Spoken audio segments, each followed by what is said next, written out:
La ZAC Hibiscus, nouveau quartier de Cayenne en plein développement.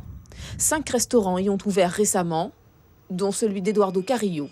Ce jour-là, le patron embauche un nouveau commis de cuisine. Et pour commencer, ce sera un contrat aidé de type action de formation préalable au recrutement.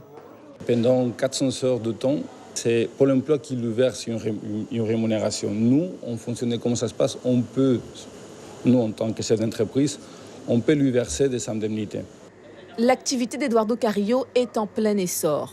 Cette semaine, il ouvre même un glacier annexe à son restaurant. Ancien demandeur d'emploi, il s'est lancé dans l'entrepreneuriat il y a 6 ans avec une société d'aménagement paysager. Au total, pour ces 2 activités, il fait désormais travailler près de 25 personnes, dont 10 recrutées il y a à peine 2 mois. C'est un restaurant espagnol, donc du coup, j'ai cherché aussi du personnel en Espagne qui avait des compétences bien précises.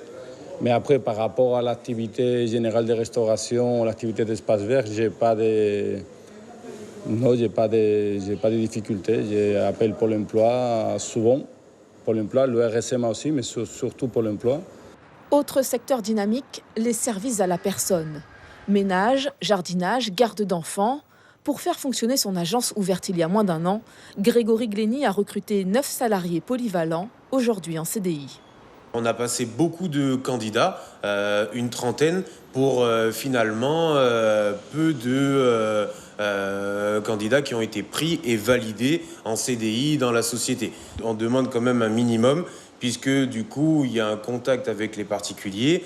Il faut quand même savoir lire, écrire, bien s'adresser donc aux clients. Malgré les besoins en main-d'œuvre des entreprises, le nombre de demandeurs d'emploi n'ayant aucune activité est largement au-dessus de la barre des 20 000 personnes depuis 2013. Beaucoup de secteurs ont du mal à recruter. C'est lié au faible niveau de qualification des demandeurs d'emploi, puisqu'en Guyane, 70% des demandeurs d'emploi ont un niveau inférieur ou égal au CAP, ce qui est extrêmement faible et qui ne correspond pas aux attentes des employeurs. Les services à la personne, la restauration, ainsi qu'une quinzaine d'autres secteurs recrutent en Guyane. Le commerce, les métiers de bouche, l'automobile, la construction, mais aussi l'industrie, la pêche, le bois, le minier, ou encore la santé, l'action sociale, l'éducation, la formation, les services aux entreprises et la sécurité privée comme publique.